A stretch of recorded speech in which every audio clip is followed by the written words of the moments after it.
J. 15h, 16h30. Cyrielle Sarah Cohen.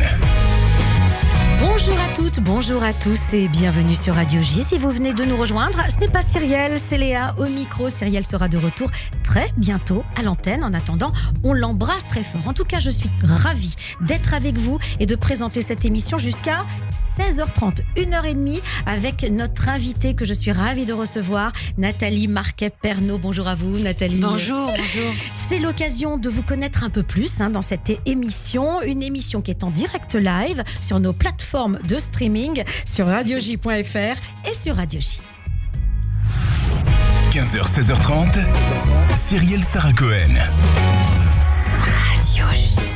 Chère Nathalie Marquet-Pernaut, merci d'être là pour d'abord votre actualité, mais on va aller un petit peu plus loin que votre actualité. On va tenter de vous connaître un peu plus, de percer votre personnalité. Mais je donne déjà le titre de ce livre qui paraît aujourd'hui. Il me semble que c'est aujourd'hui ou c'est déjà depuis quelques jours. Il est sorti depuis le 4 janvier. Alors j'ai une mauvaise information. Je croyais que c'était le 18 exactement. Non, c'est vrai, vous avez raison. On en avait parlé du 18 et ils ont changé, ils l'ont sorti le 4. Voilà, c'est vrai, vous avez raison.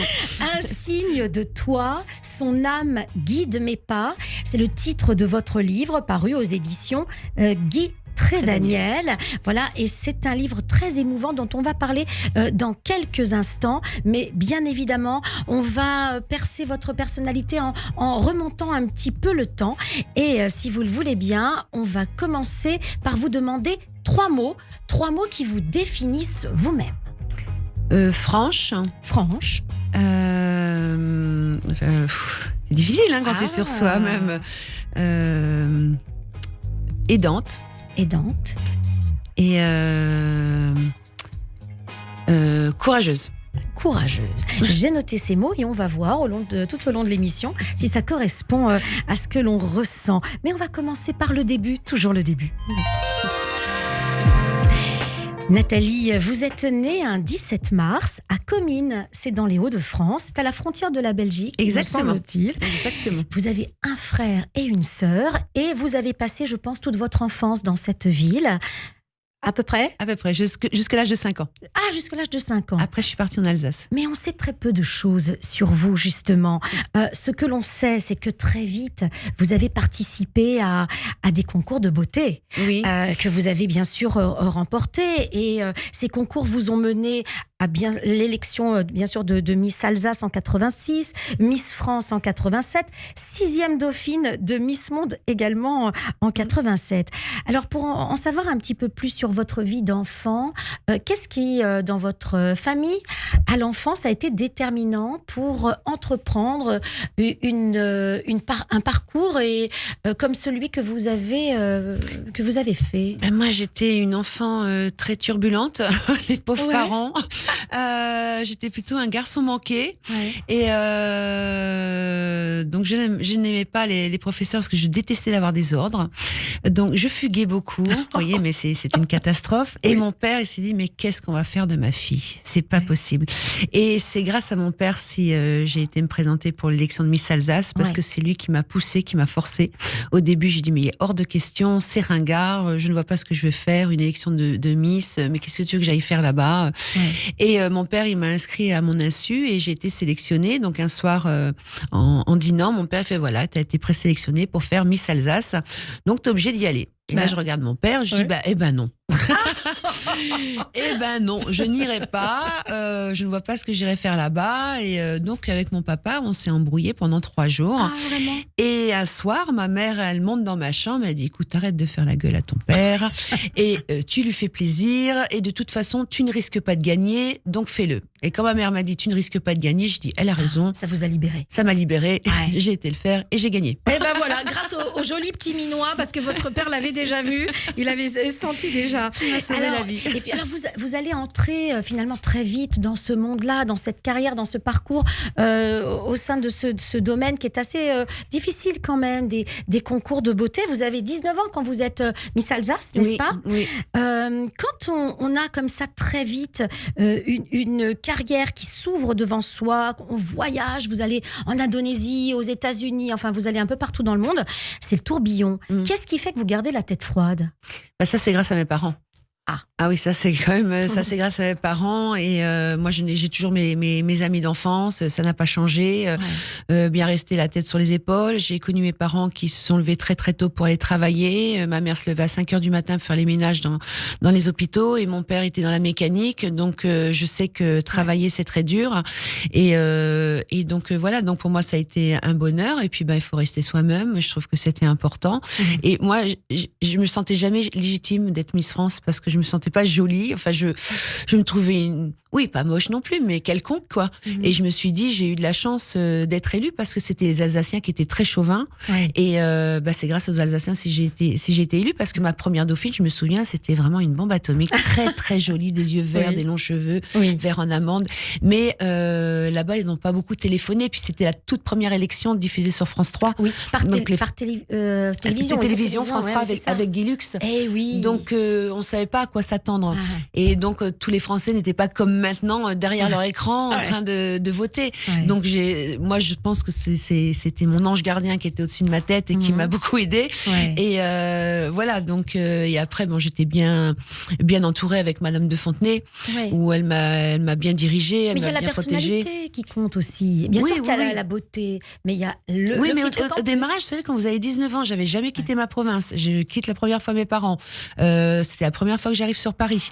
Je ne savais pas comment attendre pour l'élection de Miss France parce qu'on n'avait jamais vu ça à la télévision, donc je ne savais pas comment ça allait se passer. Donc c'est quand même un milieu inquiétant. Voilà, on ne sait pas où on va. Il y a une pression. Ah oui, il y a une pression, bien sûr. Et mais moi j'aime la pression, par contre. Ça, j'aime bien votre vie est bouleversée. Moi j'aime bien les challenges. Vous aimez les challenges. Je sais que vous êtes sportif. Vous faites. On a parlé hors antenne du sport automobile. Oui, j'adore ça. J'ai fait le saut en parachute. J'ai fait l'élastique, oui. Et puis j'étais l'une des premières. On n'est pas beaucoup. On est peut-être 5 ou 6 en France. Tirer un bateau où, vous savez, comme quand on monte en l'air là, avec les ballons. De là-haut, j'ai sauté comme un saut à l'élastique, juste à effleurer l'eau. Si vous ratez de 1 millimètre, vous êtes morte. Ah oui, non, franchement, j'ai la chair de poule dans le studio. Donc oui, vous êtes une casse-cou, vous aimez le sport. Donc c'est vrai que c'est étonnant cet univers et puis les concours. Alors, donc vous avez eu une vie, un parcours qui commence très vite. Et puis on va passer un petit peu. En 1997, vous apprenez que vous avez ce cancer du sang, la leucémie. En 98, vous rentrez très vite à Paris parce que vous êtes en Martinique, il me semble. Je suis en Martinique. Et Dieu merci, vous arrivez à le combattre. Qu'est-ce que vous gardez de cette expérience ? Vous voyez, on dit souvent, l'adage dit ce qui ne tue pas renforce. Est-ce que vous êtes d'accord avec ça ou est-ce que ça vous a quand même entamé ? C'est quand même difficile parce que moi, quand j'arrive à l'hôpital et on me donnait pas un mois à vivre.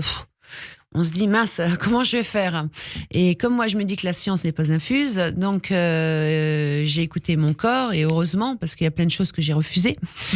Par exemple, j'avais la leucémie, donc, et à l'époque, en 98, je précise, parce que maintenant, ils ont fait énormément de progrès, on était obligatoirement obligé de faire la greffe de moelle. Et quand on m'annonce de faire la greffe de moelle, au début, je vois pas d'inconvénient, mais on me dit que je serais 100% stérile. Et là, je regarde les médecins, ils étaient 6 professeurs dans ma chambre. J'ai dit stérile ? Ah non. Moi, je veux retrouver mon prince charmant et je veux avoir des enfants, je veux me marier. Donc, il est hors de question que je sois stérile. Donc, votre greffe, je ne la ferai pas. Et là, tout le monde me disait que j'étais folle, que j'avais droit au suicide. Mes parents, ils étaient catastrophés. J'ai dit, écoutez, je suis majeure, je venais de fêter mes 31 ans, j'avais 30 ans et en mars, j'avais fêté mes 31 ans et j'ai dit, écoutez, je suis majeure, donc je prends ma responsabilité, c'est ce que je ressens au plus profond de moi, donc si vous êtes d'accord, je vous signe une décharge. Et là, il y a le docteur Boris à Villejuif qui m'a dit, moi, je vous fais confiance, mademoiselle Marquet, parce que j'étais pas encore perno à ce moment-là, et on va suivre ça de très très près. Et écoutez, je m'en suis très très bien sortie. J'ai fait plusieurs chimiothérapies. Bon, je suis restée 1 an à l'hôpital Villejuif quand même, en chambre stérile, c'est des moments extrêmement difficiles, mais moi, j'ai une certaine croyance avec mes âmes, où je discutais beaucoup avec mes grands-mères. D'ailleurs, c'est aussi parce que j'ai été à l'église. J'ai été à l'église et j'ai prié parce que, vous savez, j'ai été voir en Martinique, j'ai vu plusieurs médecins, 8 ou 9 médecins, je sais plus, qui s'étaient passés à la maison en disant c'est juste la dingue hémorragie. Et moi, je disais non, j'ai quelque chose de plus grave, j'ai quelque chose de plus grave. Je le sentais et je le sentais. Et heureusement, avec à peine 5 de tension, normalement, vous ne tenez pas debout et des fois vous êtes morte. Avec 41 de fièvre, j'ai pris la voiture, j'ai vu une église. Je me suis arrêtée à cette église, j'ai pleuré toutes les larmes de mon corps, je suis sortie et là je tombe sur un médecin, enfin un cabinet de médecin. J'ai dit, c'est ma dernière chance, j'y vais.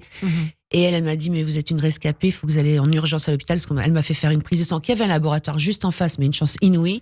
Et elle m'a dit, mais vous devriez plus être là, vous avez plus de sang dans le corps. C'est-à-dire, je restais une demi-heure chez moi, j'étais morte. Vous vous rendez compte que il y a eu quand même un... Mais le corps, il est fort. Oui. C'est parce qu'il faut l'exploiter. Ouais. Et quand on est en survie, on fait des choses qu'on ne pense pas faire. Ouais. Et voilà, c'est l'instinct. Et vous avez vaincu, et ça vous a donné aussi l'envie de peut-être passer à autre chose, et vous avez entamé une carrière de comédienne. Oui.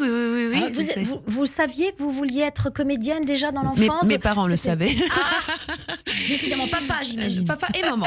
Et maman. Là, maman aussi, parce que c'est vrai, quand j'étais gamine, je faisais plein de spectacles. J'imitais Dave, Sheila, Ringo, les chansons de l'époque. Et on faisait des spectacles et tout, et j'étais toujours la chef dans le spectacle. Je me maquillais, je me déguisais, enfin voilà, c'était un truc qui me plaisait beaucoup, et ma mère, elle a toujours dit, ma fille, elle sera faite pour être sur scène. Et j'ai jamais pris de cours. Jamais pris de cours, j'ai toujours eu de la chance, je suis tombée sur des personnes, est-ce que ça vous intéresse de passer le casting? Je dis pourquoi pas. Je me lance sans avoir pris de cours, sans avoir peur, et je me suis lancée, j'ai eu les castings, et ça m'a lancée, voilà. C'était pas prévu. Voilà, pas de plan pour le futur, non, vous faites les choses avec l'instinct. Oui, jamais. Est-ce que vous écoutez aussi peut-être l'instinct? Ce sont les signes, les fameux signes dont vous parlez peut-être dans ce livre. Oui, bien sûr. Moi, j'écoute beaucoup les signes, et je sens pour moi ce qui est bon, ce qui est pas bon pour l'instant, et j'espère que ça continue. Et pour l'instant, ça a toujours fonctionné, et c'est bien. Et il y a eu la rencontre avec l'homme de votre vie. C'est en 2002 que vous avez rencontré Jean-Pierre Pernaut. 2007, vous êtes mariés. C'est deux univers très différents. Qu'est-ce qui vous a liés finalement tous les deux? Alors, ce qui est comique, c'est quand j'ai annoncé à ma mère, écoute maman, on était avec l'élection de Sylvie Tellier, donc j'ai dit, donc elle avait vu que j'étais assise à côté de Jean-Pierre Pernaut pour l'émission, et tout de suite j'ai appelé ma mère, j'ai dit écoute maman, il y a quelque chose avec Jean-Pierre, j'ai eu comme un coup de foudre. Et ma mère a dit, mais jamais tu resteras avec lui. Tu m'as toujours dit que tu voulais pas des stars, que tu voulais pas quelqu'un de connu, donc ça peut pas marcher avec toi. Et je dis non maman, mais le peu que j'ai discuté avec lui, c'est un homme normal.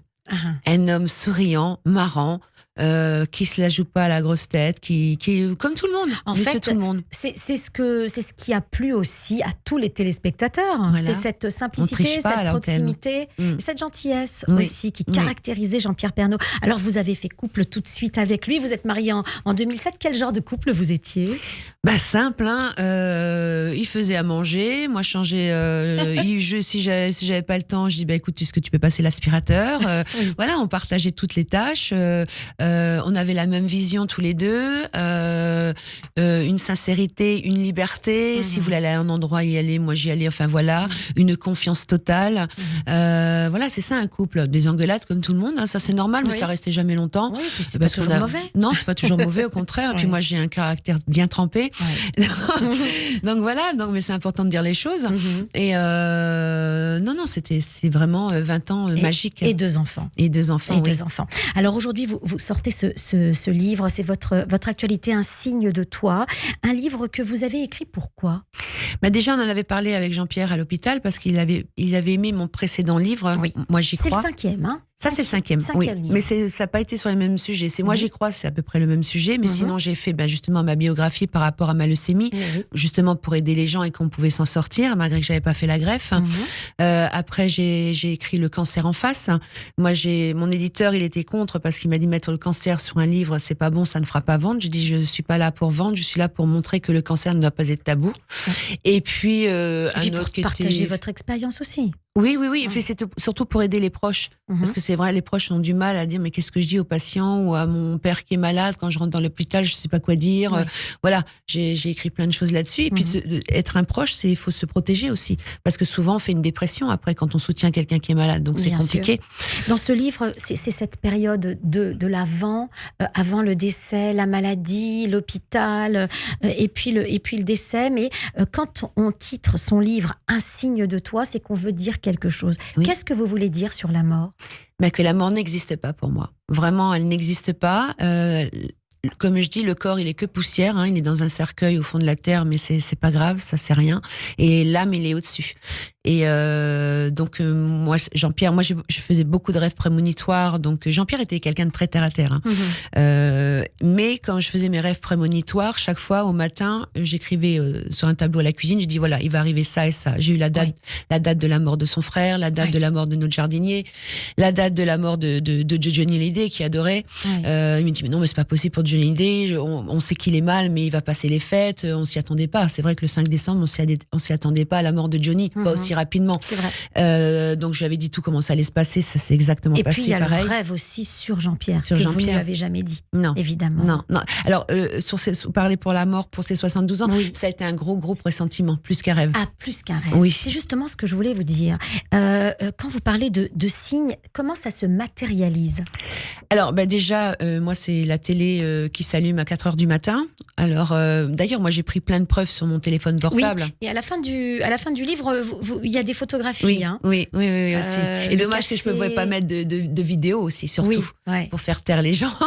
Mais il y a beaucoup de gens qui sont avec moi maintenant, énormément de gens. Et je suis ravie parce que je reçois des milliers de messages là, et je prends mon temps à répondre à tout le monde. Et ils me disent qu'ils reçoivent plein de signes, tel et tel, est-ce que ça machin. Et ils me posent des questions et tout. Bon, bien sûr, c'est important de répondre.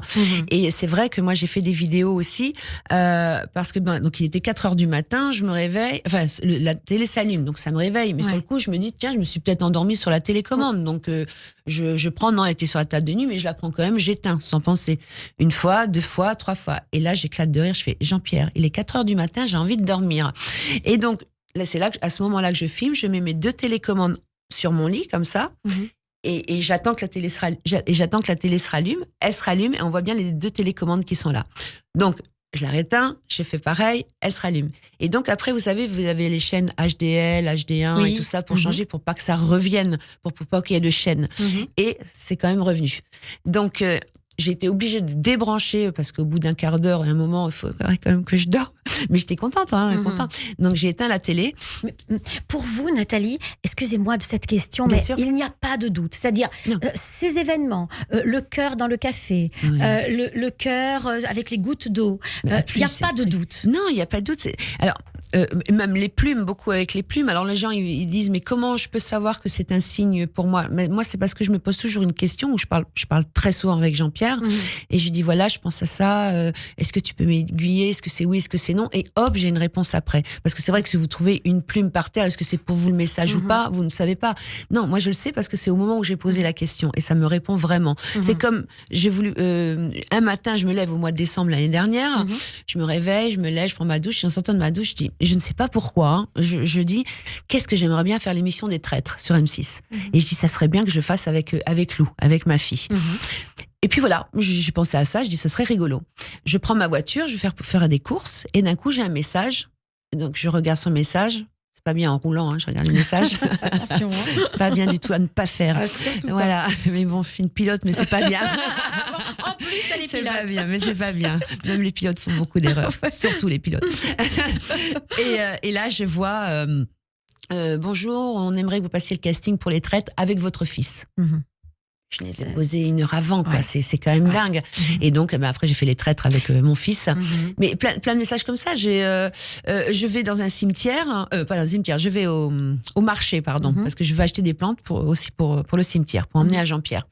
Et là, au moment où je prends les 2 plantes, il y a un monsieur qui joue de l'accordéon et il joue Un jour mon prince viendra. Et Un jour mon prince viendra, c'est pas connu. Enfin, c'est connu, mais je veux dire, c'était notre chanson à moi et Jean-Pierre. Et il m'avait fait, pour mes 40 ans, un magnifique cadre avec écrit en petites lettres en rose, Un jour mon prince viendra, avec plein de photos de lui complètement délirantes. Donc, force est de constater que c'est sans arrêt. Parce que les gens, ils font pas attention. Il faut faire attention aussi. Oui, c'est ça. Et c'est ce que j'allais vous dire. Les signes, vous les voyez, vous les sentez, vous avez manifestement une hypersensibilité. Mais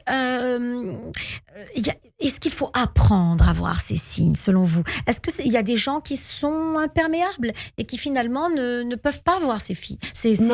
Il faut déjà avoir une grande sensibilité. Il faut déjà y croire à 100%, ne pas avoir de doute pour que là-haut ils puissent vous les envoyer. Et il faut arrêter d'être matérialiste et savoir regarder au-dessus. C'est super important. Et Alors- voir les choses les plus importantes dans la vie. Qu'est-ce que c'est le plus important? C'est la santé et l'amour. Et donc, quand vous avez la santé et l'amour et que vous transmettez ou vous transpirez l'amour, ça ne peut que venir. Alors vous dites, son âme guide mes pas. Nathalie, vous vivez donc depuis le décès de Jean-Pierre en Ça va mars. faire 2 ans. Ça va le 2 faire mars. 2 ans, on est d'accord. Il y a ces signes, il guide vos pas. Vous êtes non-stop avec lui. Pardonnez-moi de cette question, mais Je sais ce que vous allez me dire. Est-ce que vous comptez refaire votre vie? Non, Là, non, on pas n'arrête ça, pas de me la mais poser, c'est lié. celle-là. Ouais, mais c'est lié. Ouais. Est-ce que vous ne croyez pas que ça vous empêche d'avancer? Non, finalement au contraire. Ça m'empêche pas d'avancer parce que je fais les choses que j'ai envie de faire. Et au contraire, ça me donne plus envie de bouger, de travailler pour qu'il soit fier. Moi, là-haut. Et pour mes enfants, je sais que c'est toujours pour Jean-Pierre, mais parce que je sais que là-haut, il a besoin parce qu'il n'était pas prêt à partir. Et donc, je veux lui montrer que je peux réussir sans lui et que on peut essayer, entre guillemets, d'être de nouveau heureux en famille, même si c'est extrêmement compliqué. C'est vrai que ça fait que 2 ans. Mais je fais ce que j'ai envie de faire. Mais on pourrait dire aussi que vous n'avez pas réussi à faire votre deuil. Parce que c'est quoi pour vous faire son deuil? Mon deuil. De toute façon, on n'est pas prêt à faire un deuil. Moi, je pense que ça peut être dans 10 ans, dans 15 ans, le deuil sera toujours là. Je sais pas comment font les gens quand ils me disent vous savez, verrez que plus le temps passe, mieux c'est, vous oublierez. Mais je dis, mais de quoi on me parle là? C'est pas possible parce que plus le temps passe et plus c'est difficile. Mais moi, j'ai une chance inouïe, c'est que quand j'ai envie d'entendre sa voix, je peux entendre sa voix. Parce que moi, j'ai toujours le regret de ne plus entendre la voix de ma grand-mère qui est partie. Parce qu'au bout de 6 mois, 1 an, on oublie les voix. Et ça, c'est triste. Ouais, et ça, c'est très triste. Et moi, j'ai une chance de pouvoir toujours entendre sa voix. Mais non, je vis bien. C'est ainsi que vous voulez vivre aussi. Oui, j'ai pas envie. Lui qui pensait, il dit, tu sais, le public va vite m'oublier. Ben non. Et ni ta femme, lui. Enfin voilà, encore heureux. Sa femme et ses enfants, et voilà, non. Une superbe fidélité. Nathalie Marquet-Pernaut, restez avec nous. On poursuit cette émission dans quelques instants avec notre chronique théâtre. Et je sais que le théâtre, c'est très important pour vous. Mais tout de suite, c'est le rappel des titres sur Radio J. 15h, 16h30. Cyrielle Sarah Cohen. Radio J.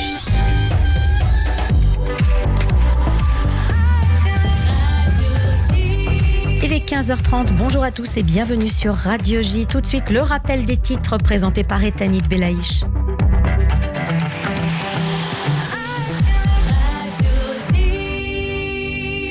Bonjour Ethanit. Bonjour Léa, bonjour à tous. Au 104e jour de guerre, l'opération de Tzahal à Toul-Karem en Judée-Samarie se poursuit 36 heures après son lancement. Pour l'instant, les forces israéliennes ont découvert des dizaines d'engins explosifs cachés sous les routes et arrêté 15 Palestiniens recherchés.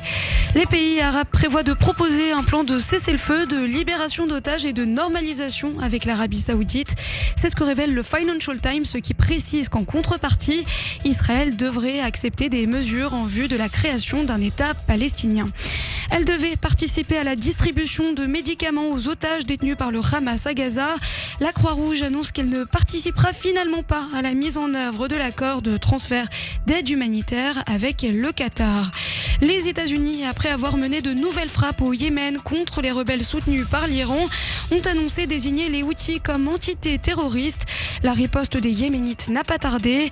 Hier soir, ils ont affirmé avoir visé avec des missiles un navire américain dans le golfe d'Aden. Ryanair va reprendre ses vols en direction de Tel Aviv dans 2 semaines à partir du 1er février. Le 9 octobre, la compagnie aérienne irlandaise avait annulé tous ses vols à destination et en provenance d'Israël suite à l'offensive du Hamas. La compagnie Air France reprendra de son côté sa liaison au départ de Paris mercredi prochain. Les incidents de haine et de violence contre les juifs nord-américains ont plus que doublé en 2023. C'est ce que révèle l'organisation chargée de garantir la sécurité et la sûreté de la communauté juive sur le continent, la Secure Community Network. Enfin, en France, des peines de 3 mois à 3 ans de prison avec sursis ont été requises par l'avocat général à l'encontre de 3 policiers jugés devant les assises de Seine-Saint-Denis pour des violences lors de l'interpellation de Théo Louaka. Pour rappel, les 3 policiers encourent jusqu'à 15, 10 et 7 ans de prison. Merci Etanit. On vous retrouve tout à l'heure à 16h pour le journal complet. Tout de suite, une courte pause et c'est la suite de notre émission, toujours en compagnie de notre invitée Nathalie Marquet-Pernaut et notre chroniqueur dans un instant, David Schweger. Radio J, le 6-9, Ilana Ferradian. Tous les matins à 7h45 sur Radio J, Christophe Barbier. Je vous retrouve tous les matins dans le 6-9 d'Ilana Ferradian avec un invité politique chaque jour. C'est le Barbier du matin. C'est tous les jours à 7h45 sur Radio J. Veldiv, le seul en scène poignant d'Alice Taglioni au Théâtre Antoine à partir des archives du mémorial de la Shoah. La première fois que j'ai porté l'étoile jaune, j'ai porté la tête haute et j'ai si bien regardé les gens en face qu'ils détournaient les yeux. On entendait déjà des bruits très alarmants sur une arrestation massive des Juifs. Moi, j'avais 20 ans, j'étais gaie, en pleine santé. Enfin, la vie était belle. Veldiv, avec Alice Taglioni, mise en scène par Alex Lutz, en ce moment au Théâtre Antoine. Eldan, le grand loueur de voitures en Israël, apporte tout son soutien à la communauté juive de France. Même dans ces moments difficiles, les agences Eldan à travers tout le pays vous fourniront le meilleur service et les meilleurs prix. Pour réserver une voiture en Israël, c'est simple. Eldan. Appelez le 01 47 70 21 25. 01 47 70 21 25. Eldan.co.il. Eldan. Eldan à votre service. Am Israël Rail. Radio J. Radio J. Radio J. Radio J. 15h, 16h30. Cyrielle Sarah Cohen. Eh oui, on papote, on papote pendant la pub, c'est sûr, avec Nathalie Marquet-Pernaut. Je rappelle son actualité, c'est ce livre, Un signe de toi, son âme guide mes pas. Et c'est un livre paru aux éditions Guy Trédaniel. Et voilà, donc on est de retour dans cette seconde partie d'émission. Et c'est l'heure de la chronique théâtre avec David Schweger. Bonjour David. Et mes acclamations, mon enthousiasme, viva notre bienfaiteur. Olé, olé, olé. Bonjour Léa et bonjour Nathalie Marquet. Bonjour. Alors, chère Nathalie, j'avais bien noté, puisqu'on m'a fait part de vos goûts en matière théâtrale, que vous aviez un faible pour Jeff Panaclock et sa petite marionnette. Ah oui. Et pour les spectacles du Théâtre du Soleil. Malheureusement, aucun de ces spectacles, ni le Soleil, ni Panaclock, sont en tournée en ce moment à Paris. Alors, comment vous faire plaisir? Comment réussir à vous parler et peut-être à faire entrer un spectacle en résonance et en dialogue avec votre dernier ouvrage, Un signe de toi? C'est ce que j'ai tâché de faire en allant voir Forever, un ballet interprété au théâtre de la Cité internationale dans le 14e. Tabea Martin, une chorégraphe suisse travaillant à Bâle notamment, a demandé à des enfants de parler de la mort et de l'immortalité. Ils ont répondu avec une grande hardiesse, une grande liberté, et la jeune chorégraphe en a tiré un spectacle ludique où les vivants meurent, mais où à la fin, rien ne finit. Alors David, racontez-nous un peu le contenu de ce spectacle, pour le moins intriguant. Eh bien, comment dire, il existe plusieurs manières de s'approcher de la mort et de son propre décès, mais selon Tabea Martin, tout n'est souvent qu'une affaire de hasard, pas complètement explicable. Forever s'engouffre dans la brèche de la mort en plaçant danseuses et danseurs dans un monde conjectural. Que se passerait-il si nous étions éternels? Si nous pouvions tester la mort avant de quitter la vie? Vivre toujours plus longtemps, une éternité, puis mourir et ressusciter, se relever et reprendre vie. Les danseurs et danseuses évoluent dans cette zone de tension entre approche religieuse et scientifique de la mort et cette croyance absolue dans le progrès qui promet la vie éternelle à des machines humanoïdes. Il en résulte un kaléidoscope de miniatures chorégraphiques imbriquées les unes dans les autres. L'approche proposée par Tabea Martin est ludique. J'aimerais, nous dit-elle, comprendre la manière dont les petits envisagent la mort, ce qui vient après, ou encore pourquoi tout est justement là pour toujours. Ne voilà pas du coup que l'on voit surgir sur scène des danseurs tout de blanc vêtus qui, durant une heure d'un spectacle enlevé et burlesque, vont s'amuser à la mort comme des enfants, en essayant des figures de danse sur le thème du « moi je suis mort comme ça » et de mimer une chute, un coup à la tête, un accident. Et puis on ressuscite, on renaît à la vie pour recommencer à mimer la mort. Moi je suis mort comme ça, et de repartir dans une chorégraphie de la chute, de l'accident, du coup à la tête.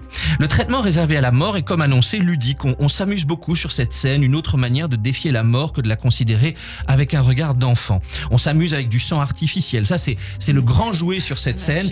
On s'en asperge, on en met partout sur la scène, on l'étale, on le nettoie et on recommence. Pire, on en boit pour le vomir en simulant l'empoisonnement ou l'hémorragie interne.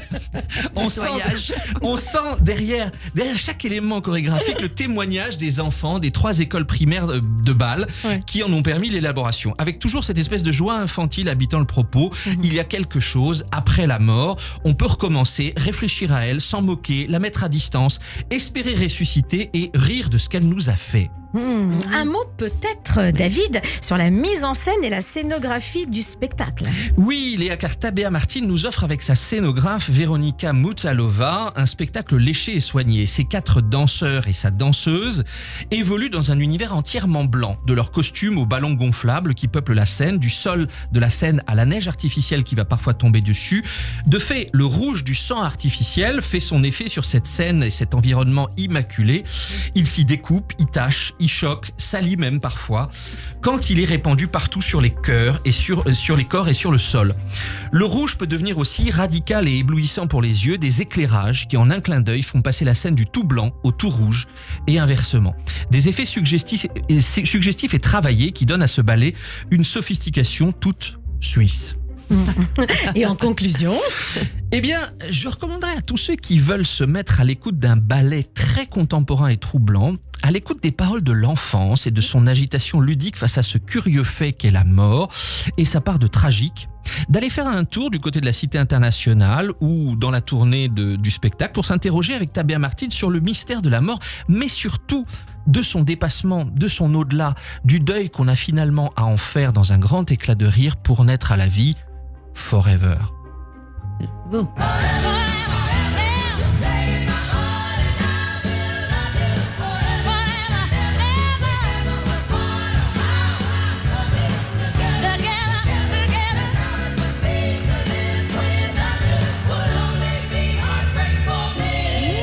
ça donne quand même une bonne humeur, hein, ce spectacle. Écoutez, on espère, parce que comme le livre de Nathalie, voilà, il y a une espérance qui habite ce spectacle, que la mort ce soit pas une fin, mais que voilà, on soit capable d'en revenir, d'en rire et d'en pas en faire un spectacle uniquement tragique. Oui, tout à fait, c'est bien. Merci. En plus, à Bâle, c'est où j'ai été élue Miss Alsace, à Bâle. Ah, voilà. tiens.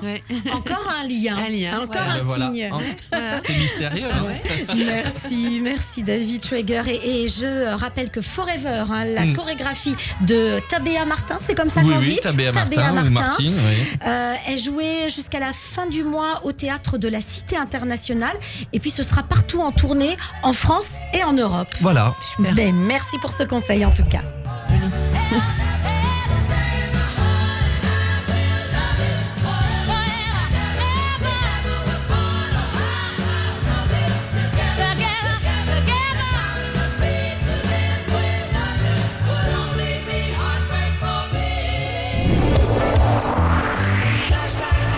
Et oui, c'est dur d'arrêter Aretha Franklin. Hein.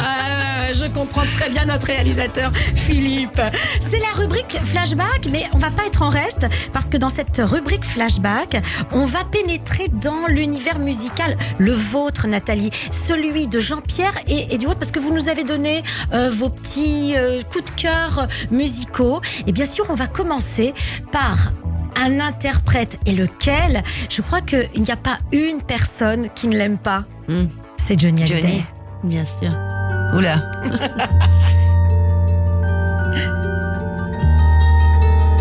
Oh belle. Quand tes cheveux s'étalent comme un soleil d'été et que ton oreiller ressemble au champ de blé, quand l'ombre et la lumière dessinent sur ton corps des montagnes, des forêts et des îles au trésor. Que je t'aime, que je t'aime, que je t'aime, que je t'aime, que je t'aime, que je t'aime. Lui aussi, hein, c'est très difficile de l'arrêter. Oui, ça c'est sûr. Et puis là, Jean-Pierre adorait cette chanson et d'ailleurs, je l'avais mis pour l'entrée du cercueil à l'église. Oui. C'était très important. On l'a eu au début et à la fin, en sortant. C'est un ami de la famille. Est-ce que vous le connaissiez? Est-ce que vous le voyez? Je peux pas dire un ami de la famille, mais oui, on se connaissait, on se voyait de temps en temps. Mais Johnny et même Laetitia, à ce moment-là, adorable, toujours présent. Et puis Johnny dit, tu sais, je rate jamais un de tes journaux. Ah, c'est de tes journaux, jamais. Je regarde toujours, même aux États-Unis, regarder. Et c'était quelqu'un de très touchant et de vrai, Johnny Hallyday. C'était une belle preuve d'amitié, hein, on peut le dire. D'ailleurs, Jean-Pierre, je pense que les seuls concerts où il a été, c'est chez Johnny. C'est Johnny, bien sûr. Alors, il y a un autre artiste, et d'ailleurs qui a un point commun avec Johnny Hallyday, mais on en parle juste après, c'est Florent Pagny. J'ai choisi Rafale de vent.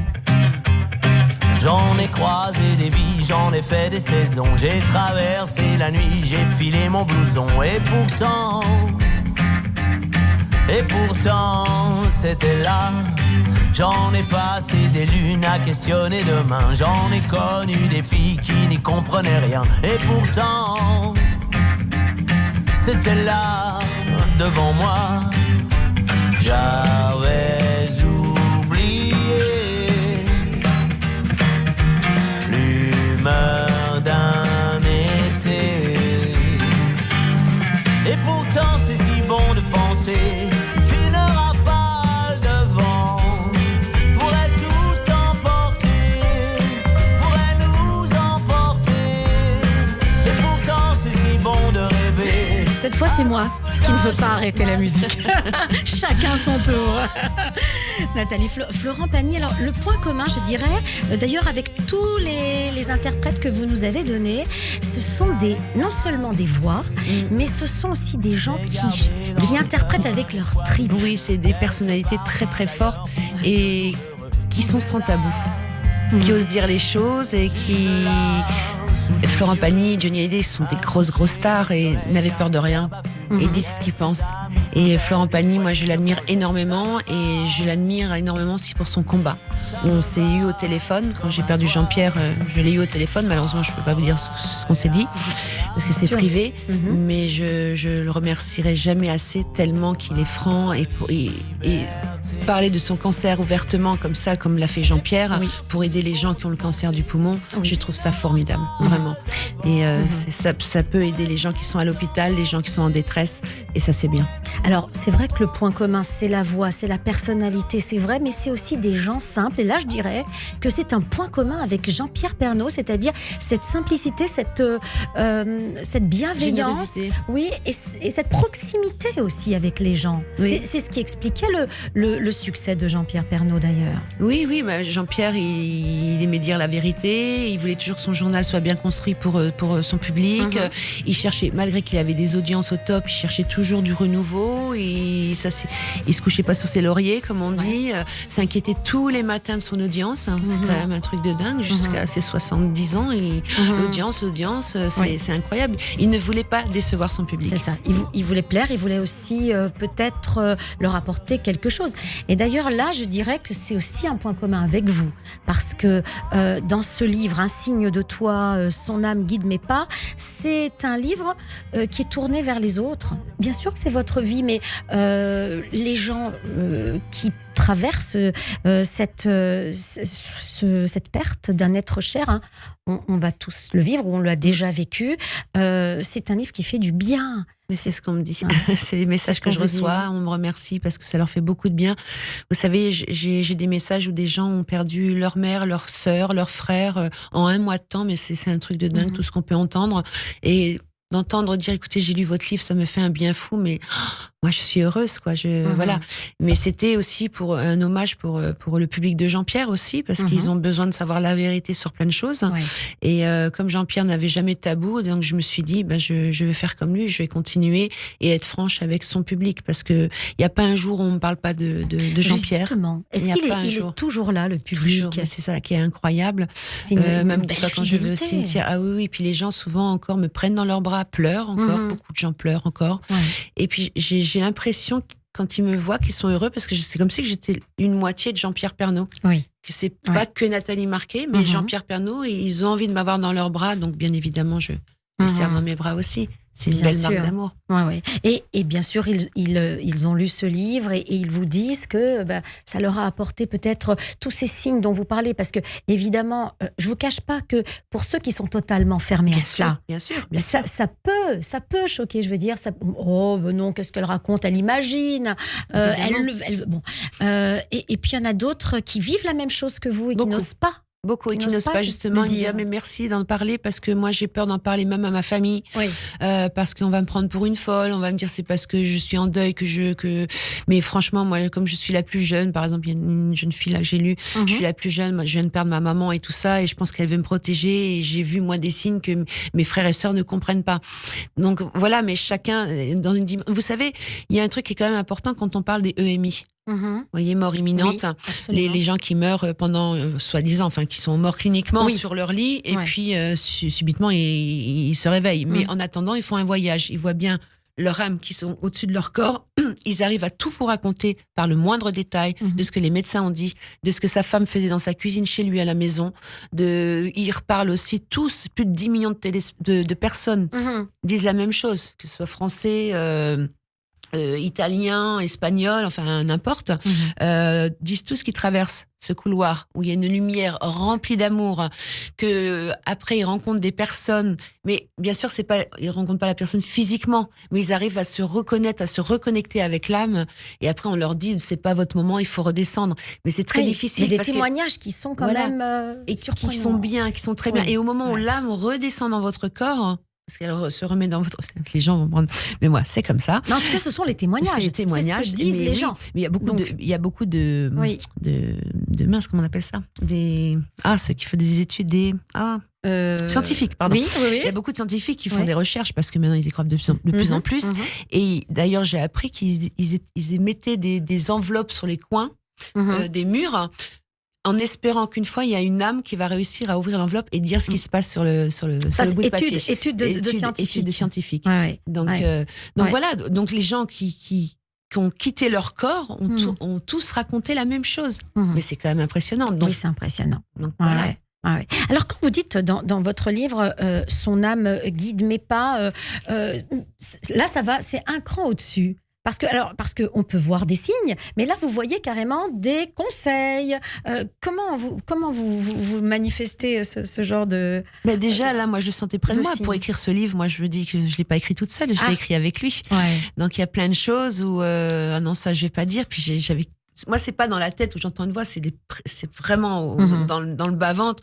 Ah non, ça, tu devrais plus approfondir. Vas-y, n'aie pas peur. Tu sais comment j'aime bien parler franchement et tout. Et c'était rigolo. Puis d'ailleurs, moi, je suis, vous savez, en l'ancienne école, je suis pas sur les ordinateurs. Pour écrire, j'écris tout sur papier.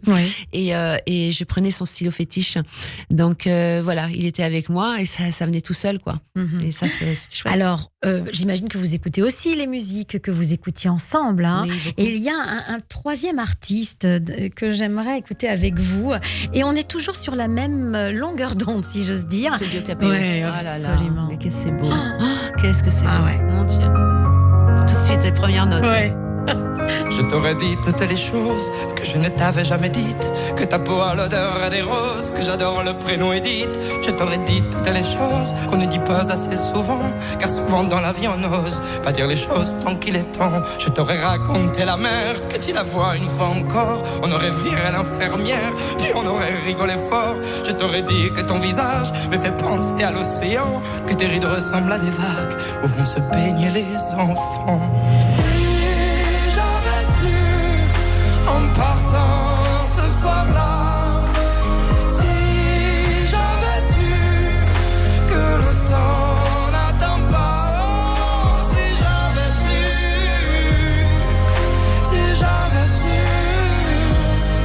que c'était la première fois que je te voyais pour la dernière fois, je t'aurais refait fait ton chignon.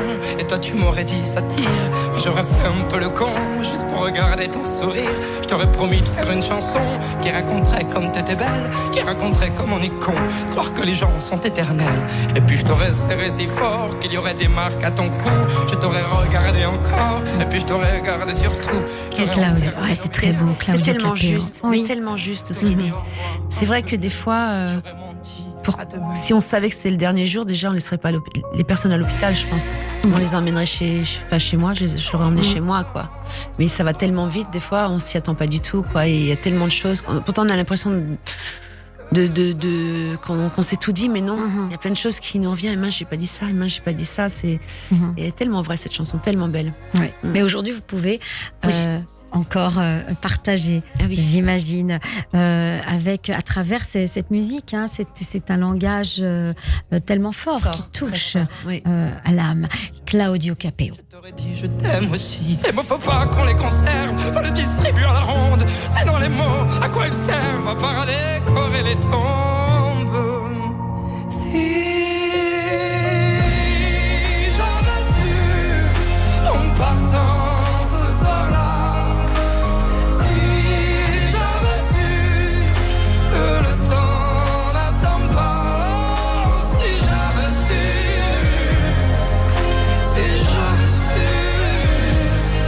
mais souvent on ne sait pas qu'on voit quelqu'un pour la dernière fois. On a le très grand plaisir sur Radio J de recevoir Nathalie Marquet-Pernaut. On parle de cette actualité, c'est ce livre, Un signe de toi.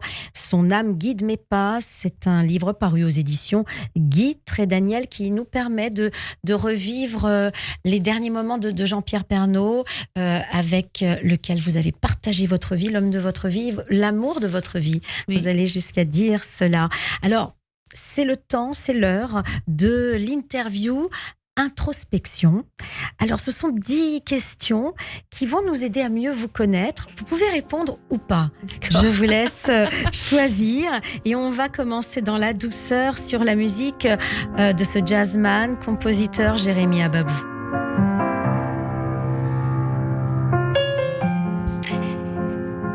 Nathalie Marquet-Pernaut, si vous aviez la possibilité de reprendre votre vie depuis le début, vous changeriez quoi ? J'aurais plus travaillé à l'école déjà. J'aurais pas séché les cours et j'aurais bien appris l'anglais. J'ai un gros regret, c'est de pas savoir bien parler anglais.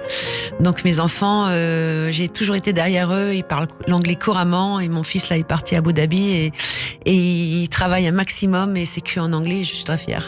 Alors justement, vous parlez des enfants. Quels conseils donneriez-vous à un enfant pour réussir sa vie ?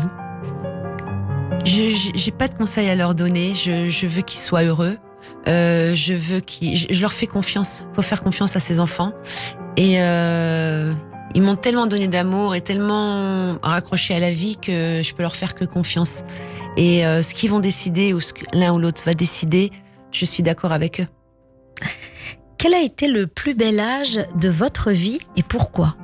Mes 40 ans. Mes 40 ans, ça a été le plus bel âge. C'est là où je me suis sentie vraiment femme. C'est l'âge où je me suis mariée.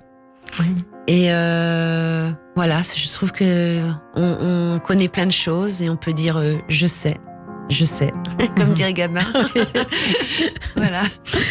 Quelle fut la plus grande erreur de votre vie et comment l'avez-vous résolue ? Oula. S'il y en a eu, hein. J'en sais rien, je suis en train de réfléchir. Non, parce que pour moi, il n'y a pas d'erreur. Non, ça fait avancer, mais je vois pas où j'ai fait des erreurs. Qu'aimeriez-vous faire, mais que vous ne faites pas par peur d'être jugé ? Moi, je fais tout ce que j'ai envie de faire. J'ai pas peur du jugement. Je m'en fous complètement. Quelle chance. Mais alors, franchement, vous savez, quand je suis montée la première fois sur les planches, je n'avais jamais pris un cours de théâtre. Et on n'était que 2 sur scène. Ouais. Et je me suis lancée, j'y étais. Et maintenant, c'est ma carrière d'être comédienne pour le théâtre. Vous avez fait du théâtre avec Jean-Pierre ? Avec Jean-Pierre. Enfin, on a écrit 2 pièces de théâtre ensemble, mais il n'a pas joué avec moi. Et là, moi, j'adore jouer au théâtre, j'adore être directement avec le public. Et c'est quelque chose qui est dans nos tripes aussi. Et en fin de compte, être comédien, faut pas tricher. On prend si on a un personnage à jouer, on on prend ce qu'on a vécu et voilà, ça, on apprend tout seul. Quelle est la chose que vous avez faite cette année et dont vous vous souviendrez toute votre vie? Mon livre. Oui, mon livre. C'est la première chose à laquelle j'ai pensé. Ah ouais, voilà. Mon livre, oui. Si je vous parle d'amour, ça résonne comme quelque chose de souffrant ou de vivant? Vivant. Si vous pouviez changer une chose sur votre corps ou votre personnalité, qu'est-ce que ce serait? Être moins naïve. Je suis quand même des fois dans un monde de bisounours. Je crois que tout le monde est gentil parce que moi, tous mes amis proches, très proches, me disent mais t'es trop gentil. Moi, je pense que tout le monde pense comme moi. Moi, j'aime bien la franchise. J'aime bien. Voilà. Jean-Pierre, c'était mon prince charmant. Je savais qu'un jour j'allais le rencontrer. Je suis une petite fille, enfin, qui a bien grandi quand même. Mais je reste dans un monde je rêve quoi. Je rêve. Mais il faut que je me réveille parce que le monde il est dur. Si vous étiez présidente, justement, quelle serait la première mesure? Waouh, première mesure, mon Dieu, mais il y a tellement de mesures à prendre si j'étais présidente. Oh là là, déjà pour les sans-abri, il y a tellement de choses pour ces guerres horribles, mais bon, un président tout seul peut rien faire. Mais vous êtes vous-même marraine d'associations, n'est-ce pas? Ah oui, donc bien sûr. Il y a des associations pour le cancer que sûr, vous aidez. Avec les bonnes fées, déjà avec plusieurs Miss France. Oui. Donc on est pour le cancer, c'est pour le cancer, pour les femmes qui ont le cancer et tout ça. On a fait 5 maisons et la maison des bonnes fées, et donc on reçoit les personnes malades, et donc quelques Miss France, on est là et on les maquille, on discute avec elles, et elles ressortent avec un sourire, c'est merveilleux. Et c'est grâce à Sylvie Tellier, c'est elle qui a monté cette association, et on est une douzaine de Miss France à être dans cette association. Et moi je me donne toujours à fond pour les associations, c'est ce qui est très très important, et je sais que Jean-Pierre aussi serait très fier aussi, parce que lui il a eu aussi le courage, vous savez, quand il a eu le cancer de la prostate, c'était pas évident, mais il a osé dire oui, maintenant je suis obligé de mettre des couches pour l'instant, donc ça serait... Il expliquait tout comment ça se passait, il n'avait aucun tabou. Vous voyez quelqu'un, un présentateur de télévision qui va dire oui, pendant presque un an j'ai dû porter des couches, il n'y en a pas beaucoup. Quelle honnêteté. Oui. Qu'aimeriez-vous que les gens retiennent de vous, chère Nathalie Marquet-Pernot? J'espère qu'ils retiennent la confiance en moi, que je ne joue pas, et que s'ils ont besoin de moi, je suis là. Eh bien, restez avec nous, puisque vous êtes là. Restez avec nous pour la 3e partie de cette émission. À tout de suite.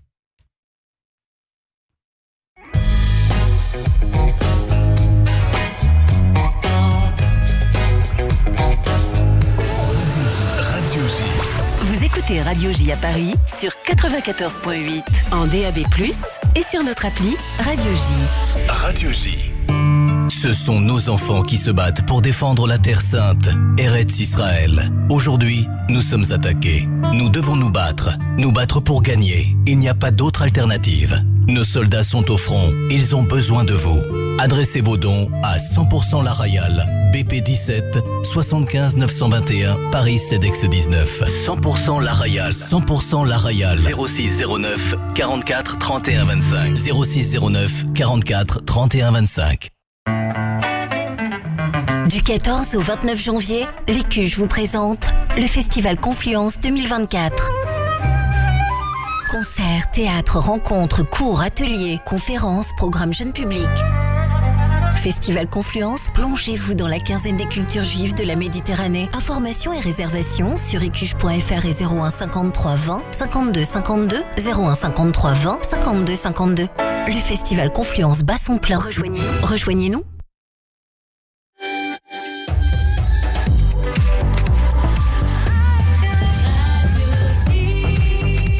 Il est 16h, bonjour et bienvenue sur Radio J. Si vous venez de nous rejoindre, restez avec nous tout de suite. C'est le journal présenté par Etanit Belaïch.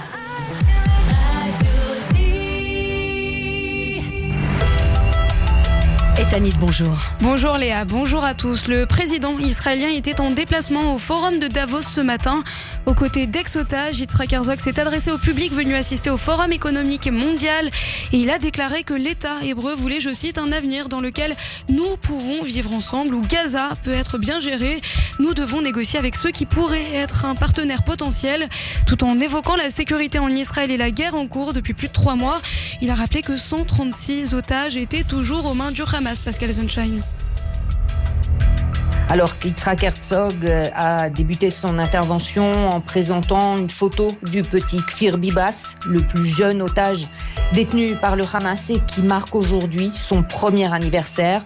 Kfir avait été capturé avec son frère Ariel, 4 ans, et leurs parents depuis 104 jours. On n'a plus aucune nouvelle d'eux.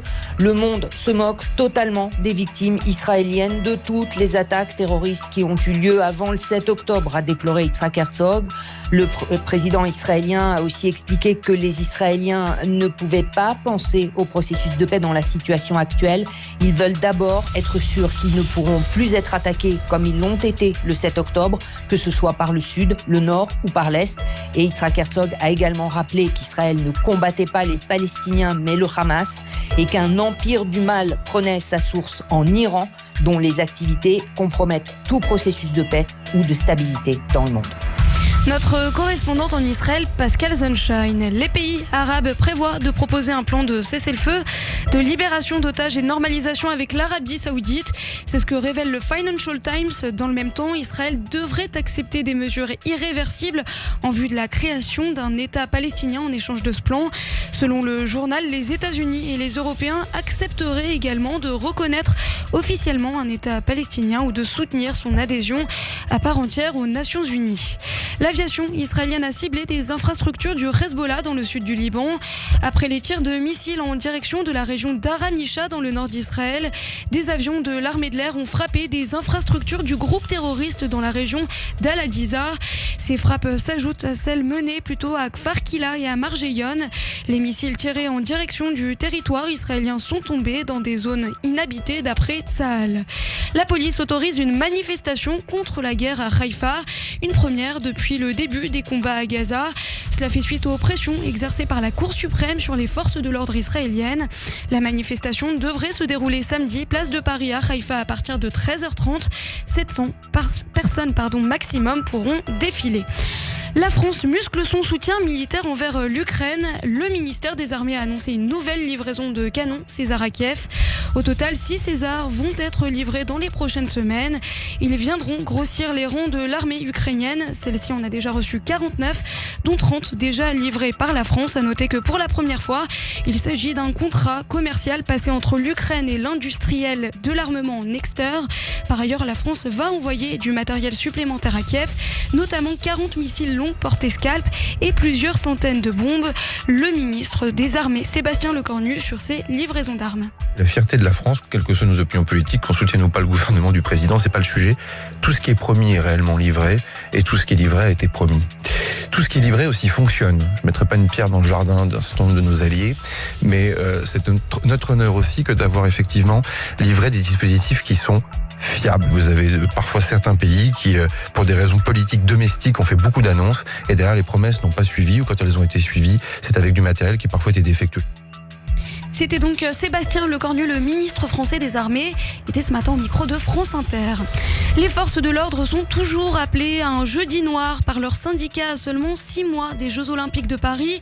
Les policiers protestent contre les conditions de leur mobilisation l'été prochain pour la sécurité des Jeux de Paris. Ils sont invités par un groupe de syndicats emmenés par Alliance et UNSA Police à une activité minimum, c'est-à-dire à n'intervenir que sur appel. Les syndicats réclament notamment des garanties sur les droits au congé d'été. Enfin, après l'émotion provoquée par l'annonce du décès de la légende allemande du football Franz Beckenbauer, il y a 10 jours, le Bayern Munich a souhaité organiser une cérémonie d'hommage à l'Allianz Arena. Des dizaines de milliers de Munichois sont attendus demain après-midi sur place pour rendre un dernier hommage à celui qui fut un des meilleurs joueurs de l'histoire. Il a notamment remporté la Coupe du Monde en 1974 en tant que joueur et le Ballon d'Or à 2 reprises. Seront notamment présents dans les tribunes le chancelier allemand Olaf Scholz et le président Frank-Walter Steinmeier. Merci Tanit. On vous retrouve demain à partir de 14h pour le journal et les rappels des titres. En attendant, c'est la suite de notre émission avec notre invitée Nathalie Marquet-Pernot. Radio J. Bonjour, c'est Lise Gutmann. Le 10-11, Lise Gutmann. Ravie de vous retrouver tous les matins au programme Judaïsme, divertissement, communauté. Radio J. Le Centre d'art et de culture et le FSJU présentent Diasporama, regard sur le cinéma juif international. 17 films et documentaires inédits à voir en salle dans toute la France ou en ligne chez vous. Histoire, aventure, comédie, biopic. Diasporama, du 22 janvier au 5 février, le cinéma en salle ou dans votre salon. Toute la programmation est à découvrir sur diasporama.net. Alexis Lacroix, directeur de la publication Actualité Juive Hebdo. Cette semaine, notre dossier, la mascarade de la haie. Comment l'État d'Israël, mis en accusation pour génocide par l'Afrique du Sud, a répliqué de façon admirable dans une plaidoirie tout aussi enlevée. Retrouvez chaque semaine Actualité Juive sur abonnement et en digital sur actualitéjuive.com. Actualité Juive, l'hebdomadaire incontournable de la communauté. Radio J. Radio J. Radio J. Radio J. 15h, 16h30. Cyrielle Sarah Cohen. Et non, c'est Léa au micro. Mais un petit coucou à Cyrielle. Si elle nous écoute, on l'embrasse bien fort. Hein. Et à chaque fois, je me dis, mais non, je m'appelle pas Cyrielle. En tout cas, merci de nous rejoindre. C'est la troisième partie de cette émission. On a le très grand plaisir de recevoir Nathalie Marquet-Pernot pour son livre Un signe de toi. Son âme guide mes pas, et c'est aux éditions Très Daniel. Il y a aussi une autre actualité, Nathalie. C'est une pièce de théâtre, mais c'est en fin d'année 2024. Oui, c'est ça. Hein, voilà. Vous reviendrez nous en parler. Mais avec plaisir. Mais sinon, j'ai monté aussi ma collection grâce à Jean-Pierre. Parce que c'est Jean-Pierre, ça fait plus de 15 ans qu'il me dit, tu devrais monter ta collection de vêtements. Et je lui dis, non, ça m'intéresse pas. Il me fait, mais si, chaque fois que tu rentres dans une boutique, les gens y rentrent, ils achètent la même chose. Quand tu es sur la plage, vous savez, les petits bracelets comme ça qu'on achète là, la vendeuse sur la plage, elle est super contente parce que dans la journée, elle a tout vendu, les mêmes que les miens. Donc Jean-Pierre, il me disait toujours, il faut. Et le dernier été qu'on a passé ensemble, et j'ai dit, écoute, il me reparle de ça. Il me dit, écoute, j'ai déposé le titre, la marque, le titre, la marque. C'est votre Pygmalion aussi un peu, mais quelque part. Mais ce qui est surprenant, parce que là, avec un ami, donc on a dit oui, puis on l'a fait ensemble, et avec Armand Lux aussi, et qui m'ont aidé à faire la collection. Et donc c'est lui qui avait déposé, on peut dire le titre, bien sûr, bien sûr. Ça s'appelle un cœur de Miss, et c'était important pour lui, cœur de Miss, oui, parce que notre premier rendez-vous, Jean-Pierre, le premier bouquet de fleurs qu'il m'avait offert, c'était une petite enveloppe, et dedans il y avait un petit mot, c'était marqué pour mon cœur de Miss. Oh, romantique et donc, en plus, Jean-Pierre Pernot. C'est pour ça, c'est important, je l'ai bien dressé, mon chéri. Non, je plaisante. Mais je pense qu'il est venu en vous regardant. Et donc, je suis contente parce que je viens de sortir cette collection le 7 décembre et c'était la veille de notre rencontre le 8 décembre. Et depuis le temps qu'il en parlait, malheureusement, il n'a pas connu la collection, mais il a vu les débuts quand j'ai fait pour les dessins. Et voilà. Donc, cœur de Miss, c'est bien ça. Ça, c'est un joli projet aussi. J'ai encore pour Jean-Pierre. Voilà, ça s'est concrétisé pour lui. C'était son vœu. Et oui, il avait donné l'impulsion avant. On aurait dû le faire depuis 15 ans quand même. C'est dommage. L'essentiel, c'est que ce soit là.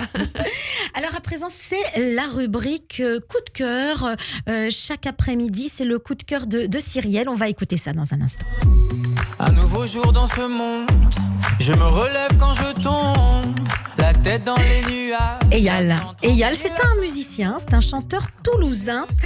Et ses passions dans la vie, c'est la musique et le tennis. Peut-être un petit peu comme vous, Nathalie. L'art et le sport. Et son dernier album, c'est On dirait le bonheur. Et ce premier extrait, Tout ira bien. Voilà. Un nouveau jour dans ce monde. Je me relève quand je tombe, la tête dans les nuages, j'attends tranquille la fin du monde. Au milieu de cet enfer, je ne suis qu'un homme et j'espère que le ciel restera clair. Et même si j'y crois, un peu comme tous les mots bleus, alors reste avec moi et regarde-moi dans les yeux. Tout ira bien. Un sentiment qui fait du bien, tout ira bien. Même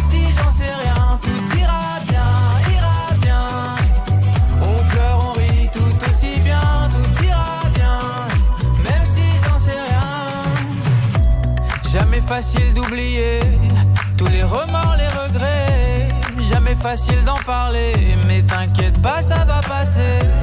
Dans le calme d'un hiver, je ne suis qu'un homme et j'espère que le ciel restera clair. Et même si j'y crois, un peu comme tous les mots bleus, alors reste avec moi et regarde-moi dans les yeux. Tout ira bien, ira bien. Un sentiment qui fait du bien, tout ira bien. Même si j'en sais rien, tout ira bien, ira bien. On pleure, on rit tout aussi bien, tout ira bien. Même si j'en sais rien.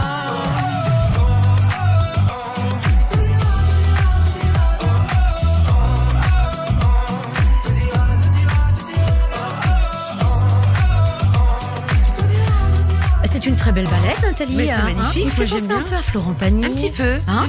Tout ira bien. Et Yann, donc c'est un jeune Toulousain, musicien toulousain. Alors il sera en concert le 26 janvier à Tarbes. À Paris, il sera le 29 janvier. Montpellier, 17 janvier. Puis il va parcourir un peu la France. Bordeaux, Lyon, Bruxelles cet été. Alors quelques petites choses sur lui. Il a collaboré avec pas mal d'artistes déjà. Amel Bent, Amir. Et il a été d'ailleurs la première partie d'Amir. Moi, je trouve que physiquement, il a un petit côté Claude Nougaro de Toulouse aussi, un petit peu. Quelque chose comme ça. Allez voir, tiens. Allez voir, googliser Eyal. Allez écouter ces musiques. Ça vous plaît, Moi, Nathalie? j'adore, j'aime beaucoup. C'est pas mal. Oui. Alors, encore un petit peu de musique.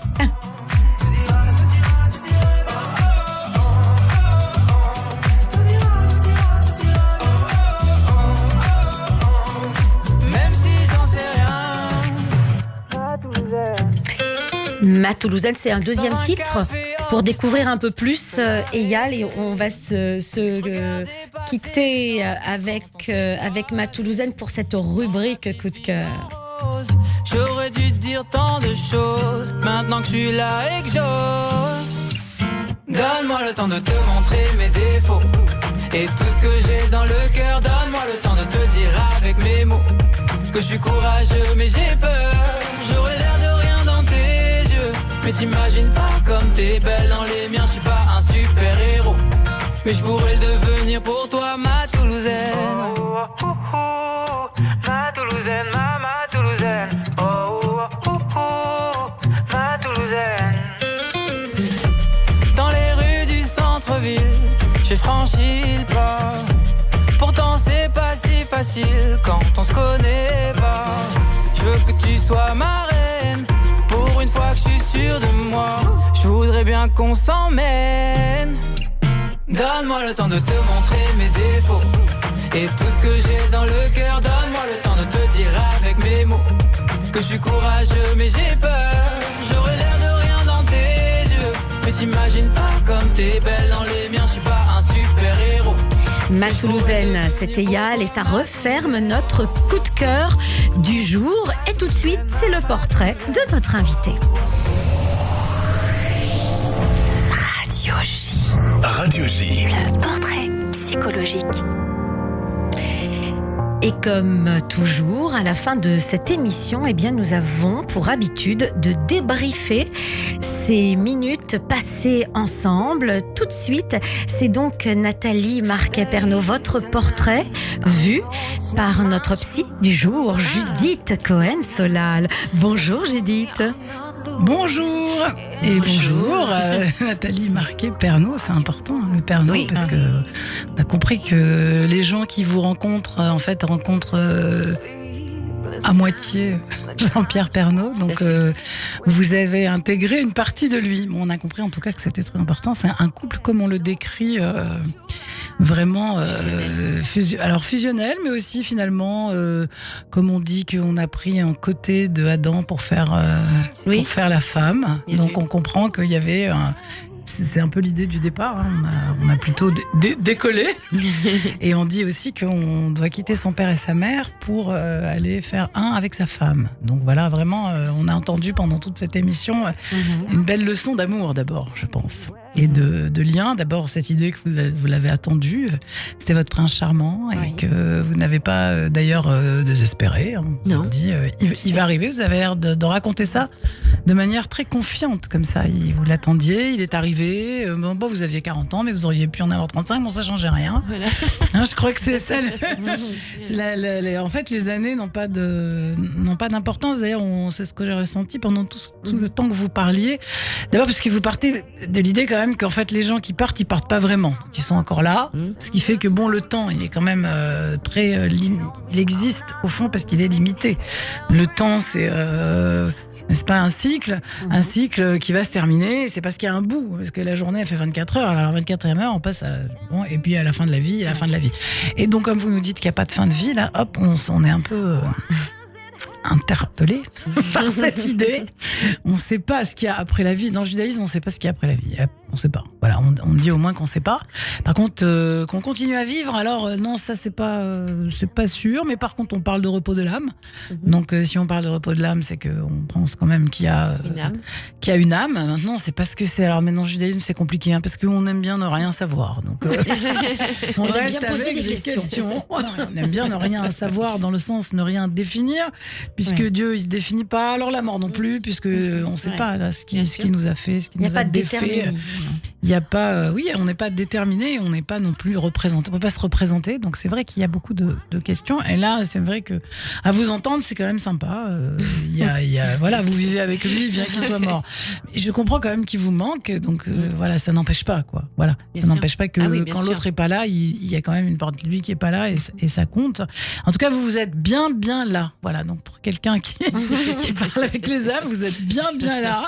Les pieds sur terre. Tout à fait présente, pleine de vie.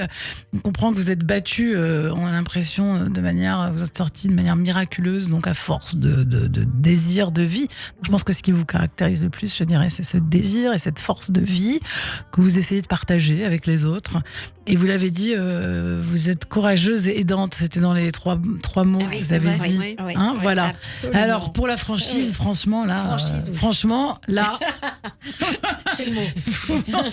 Il n'y a pas il n'y a pas de discussion là-dessus. Vous mentez pas sur la marchandise, comme on dit. Je déteste les mensonges. Voilà, on a compris que pour faire du théâtre, ce qui vous a aidé à faire du théâtre, c'est d'être franche. Et vous dites, un acteur, c'est celui qui n'a pas peur de se donner, de dire la vérité. Je pense que c'est aussi donner de soi. Donc, il y a beaucoup de choses comme ça. Après, c'est toujours, on ne sait pas, parce que parfois il y a des choses qui ont l'air un peu contradictoires comme ça, parce que ce côté garçon manqué dont vous parlez, et puis cette idée que c'était difficile d'aller à l'école et d'étudier, on se dit, alors pourquoi là? Parce que vous avez tellement de ténacité, de volonté. On se dit, mais comment ça? Alors bon. Moi, ce que j'en dis, c'est que finalement, c'était pas là que vous deviez être à ce moment-là, peut-être. En tout cas, c'est pas votre manière à vous d'apprendre les choses. Vous apprenez les choses dans au contact des autres. Ça c'est bien aussi. Il y a beaucoup de choses. Vous êtes à l'école de la vie et en tout cas, ça vous a appris beaucoup de choses qui ne servent pas qu'à vous, puisque vous en faites profiter beaucoup de gens autour de vous. Je trouve là cette idée des bonnes fées là, ça a l'air formidable. Le nom est très chouette d'ailleurs, bonne fée. D'ailleurs, c'est vrai que vous avez un petit peu l'air comme ça d'une bonne fée. Avec cette idée. D'ailleurs, c'est vrai, avec cette idée que vous écoutez les signes, que. Il y a quelque chose comme ça, non, qui renvoie. Vous entendez, puis alors en fonction de ça, vous allez agir, vous allez aider, vous allez aller dans une direction ou l'autre. Bon, ça correspond un peu à ça, quoi. Vous êtes entre le naturel et le surnaturel. C'est quand même comme ça que vous vous décrivez. C'est comme ça que vous vous êtes décrite. Donc moi, j'aime bien. Et puis on vous demande si vous avez fait une erreur et quelles sont les erreurs que vous regrettez. Et vous dites que vous n'avez pas fait d'erreur. Moi, j'aime bien ça.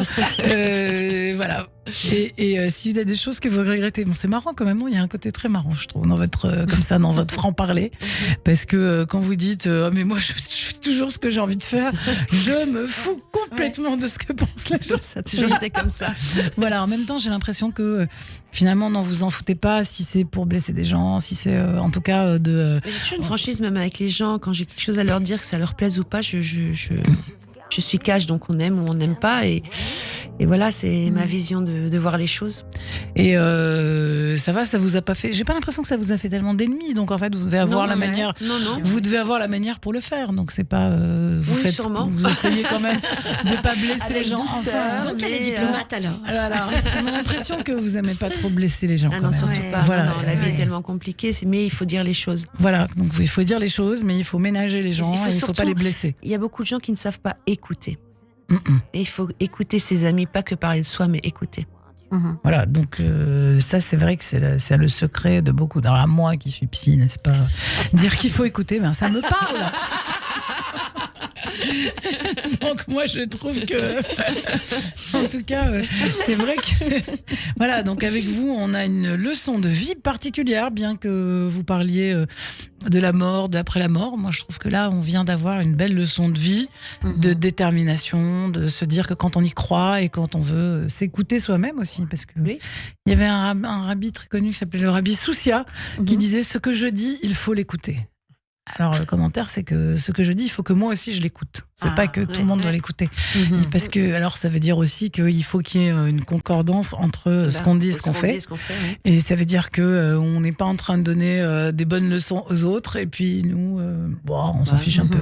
Voilà, donc on a l'impression que c'est raccord en tout cas. Voilà. Ce que vous faites, ce que vous dites, c'est raccord.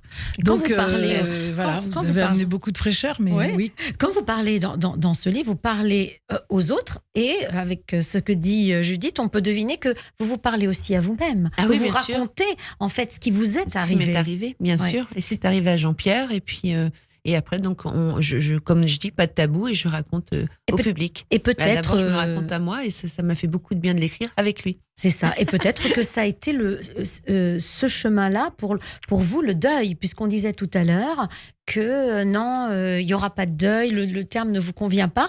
Mais finalement, c'est peut-être ce livre, le deuil. Est-ce que vous allez en écrire d'autres, des livres Alors moi, j'ai jamais quand j'ai écrit le premier, je pensais pas faire un deuxième. Quand j'ai fait un deuxième, je pensais pas faire un troisième, et ainsi de suite. Et ça me vient à moi comme ça, donc je peux pas prévoir, je ne sais pas. Judith, est-ce que ce n'est pas étonnant de voir Nathalie parler de la mort, l'après-mort, et d'être gay, assez gay. Ah bah c'est ce que je disais tout à l'heure, c'est vrai, elle est en plein dans la vie, elle nous parle de la mort, elle est en plein dans la vie. Mais je pense que oui, il y a quand même une partie de l'autre qui a disparu, dont il faut faire le deuil, on va dire. Il y a sa présence. C'est la présence, de ne pas l'avoir dans ses bras. Sa présence, de ne pas pouvoir le toucher, de ne pas l'avoir dans ses bras. Il y a quand même un deuil à faire, même si l'autre est en soi, bah, il est plus un autre, puisqu'il n'est plus l'autre qui est en face. Et c'est vrai qu'on entend que vous avez votre manière à vous, en tout cas, on va dire résoudre cette question, de remonter la pente. Et je comprends bien que ça puisse aider d'autres gens à le faire. Donc vraiment, je trouve que vous avez amené beaucoup de fraîcheur dans cette émission. C'est surtout sur le choix aussi musical. Voilà. C'était un vrai plaisir. Et donc on a l'impression que vous avez encore plein de projets, plein de choses à faire devant vous. J'espère bien. Donc voilà, et qui sait, peut-être un autre amour. Non, faut pas dire ça. Comme je dis, là je suis vraiment entre nous. Là, je suis vraiment pas prête. Et je dis, il est pas levé. Celui-là qui veut remplacer Jean-Pierre Pernaut, il faut être à la hauteur. Oh, c'est dur ce que vous dites. Non, parce que c'est un sûr. Il faut vraiment, non. Et je suis là, c'est. Moi, je pense surtout à mes enfants, à mes deux chiens aussi, qui sont importants dans ma vie, et mon travail. Voilà. Et si un jour, dans 10 ans, je rencontre quelqu'un, je ne sais pas, parce qu'il faut jamais dire jamais, mais bon, pour l'instant, c'est vraiment. Oula, je suis pas dedans, mais c'est lui qui me l'aura mis sur le chemin. Ah oui. Ah oui. Vous écouterez les signes à ce moment-là. Oui. Eh bien, écoutez, vous viendrez nous en parler, en tout cas. Oui, mais ça va prendre du temps, là. Nathalie, dans 10 ans, dans 15 ans, ça va prendre du temps. Il y aura peut-être d'autres livres avant à venir présenter, d'autres pièces de théâtre, plein de choses. Alors, on va passer à notre dernière rubrique pour Nathalie Marquet-Pernaut, qui est notre invitée cet après-midi. Un signe de toi, son âme guide mes pas. Et il va nous rejoindre dans quelques instants. je me tourne vers la technique en leur demandant instamment notre dernière surprise.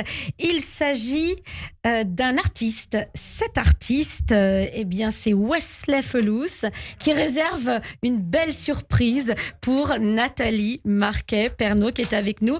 Bonjour Wesley. Wesley, Bonjour. venez entrer, je vous en prie.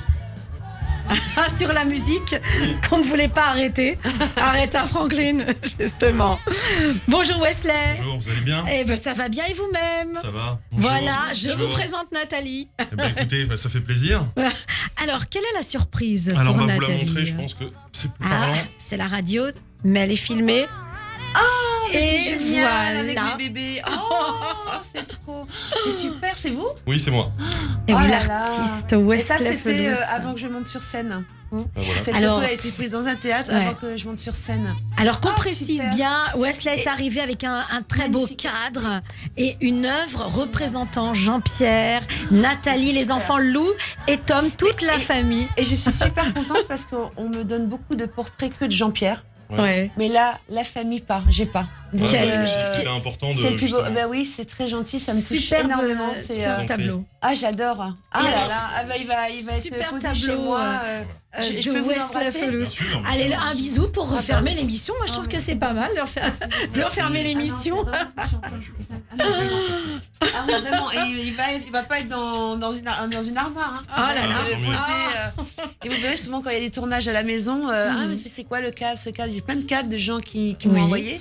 On les revoit à la télé. Et ben voilà, Il est trop beau. Je vous parlais d'une surprise. Mais c'est Et magnifique. c'est Je le reviens cadeau demain. de- Je reviens demain. Bon, Wesley au travail. Hein. Ouais, faut se C'est un mettre au travail, artiste là. qui produit beaucoup, Wesley Ah, c'est Felous. génial. On peut vous voir, Super. Wesley, toutes vos œuvres, on peut les voir où? Vous pouvez les voir sur wesleyfelous.com Oui. ou sur mon Instagram, Wesley Felous. Bon, ben, on y va de ce pas. Merci en tout cas, merci Nathalie. Merci beaucoup. C'était Merci. un moment formidable, très agréable Moi pour aussi. moi de vous interviewer. Nathalie Marquet-Pernot pour Un signe de toi. Son Ah. âme guide mes pas aux Avec cette éditions chanson. Près d'Anières. Merci beaucoup, merci. Merci à tous, merci Judith, merci Wesley, Plaisir, et merci puis à notre réalisateur Philippe, un gros Toutes les bisou. choses que je ne t'avais jamais dites, que ta peau a l'odeur des roses, que j'adore le prénom Edith. Je t'aurais dit